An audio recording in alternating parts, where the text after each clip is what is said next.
This is a step-by-step guide to help you solve TOEFL grammar questions.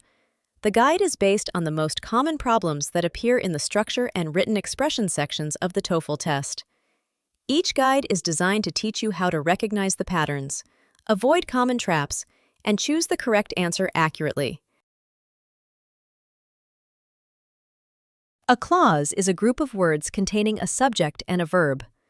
Whenever you find a sentence on the TOEFL test with more than one clause, you must connect them correctly.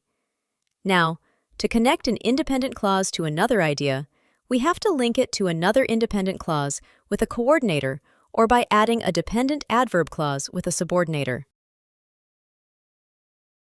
So, these are what you have to do. First, identify the clauses. You need to find the subjects and the verbs in the sentence. If there is only one clause, the question might be testing something else like verb tense or participles. If there are two clauses, you are likely being tested on connectors.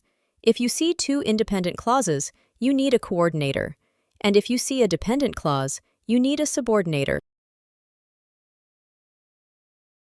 Second, look for the clue. Look at the punctuation around the blank. A blank right after a comma usually needs a coordinator. Meanwhile, a blank before or after a clause usually needs a subordinator. Note that words like then, next, therefore, however, are conjunctive adverbs, not coordinators. They cannot join two independent clauses with just a comma. You can read the following table for details.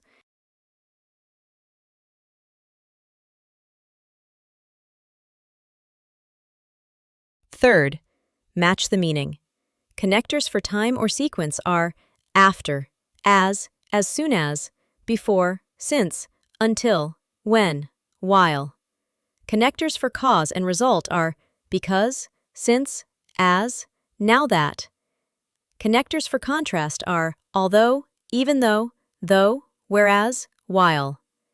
Connectors for condition are if, even if, unless, provided, that, whether, in case, only if. And connectors for manner are as if, as though. Look at example 1. Two independent clauses split by a comma need a coordinator. Look at example 2. The second part, he missed the appointment, is an independent clause. The first part is a dependent clause that needs a connector and subject-verb combination.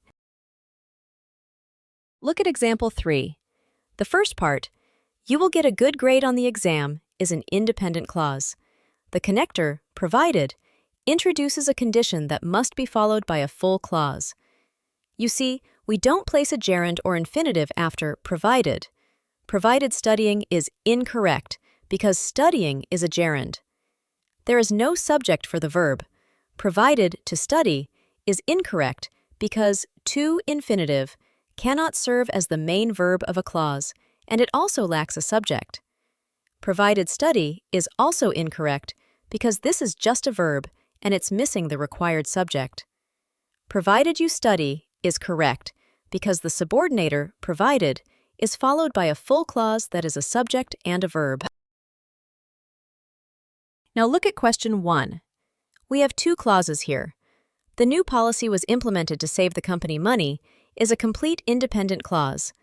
The subject is the new policy, and the verb is was implemented. The blank is followed by its overall effectiveness remains unproven, which is also a complete independent clause. The subject is its overall effectiveness, and the verb is remains. There is a comma between the two independent clauses.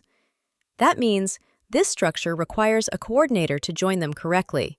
Now, what is the relationship?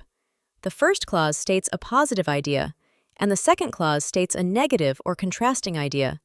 That means the relationship is contrast. For contrast between two clauses, we can use coordinating connectors like but or yet. We have yet in the options. Remember, after yet, we need a complete subject-verb combination. Option A is incorrect because it adds a subject and verb, but provides no connector. Option B is incorrect because it adds a verb, but no subject or connector. Option C is incorrect because it provides the correct connector, but the pronoun they is wrong because policy is singular. Option D is correct because it provides the correct coordinator to show contrast, and the possessive pronoun its correctly refers back to the new policy.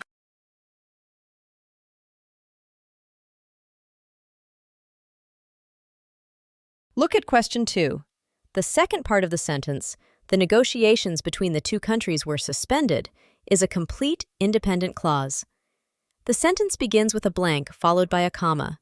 That means, before the comma, we need a subordinator-dependent clause combination. Option A is incorrect because it's just a subject. No connector, no verb. Option B is incorrect because it has a subordinator and a subject but is missing a verb. Option C is incorrect because it has a subject and verb, but it is missing a subordinator. Option D is correct because it starts with time connector after and is followed by a subject and a verb. So the correct answer is D.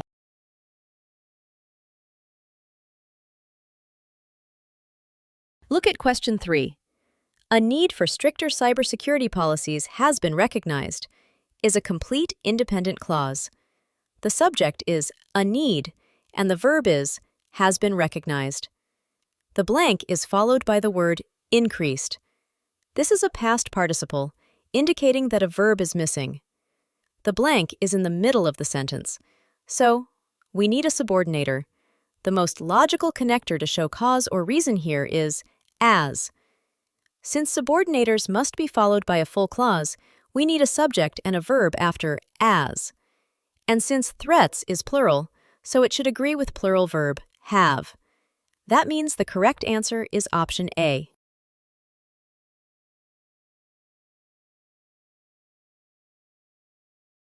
Now try to solve question 4.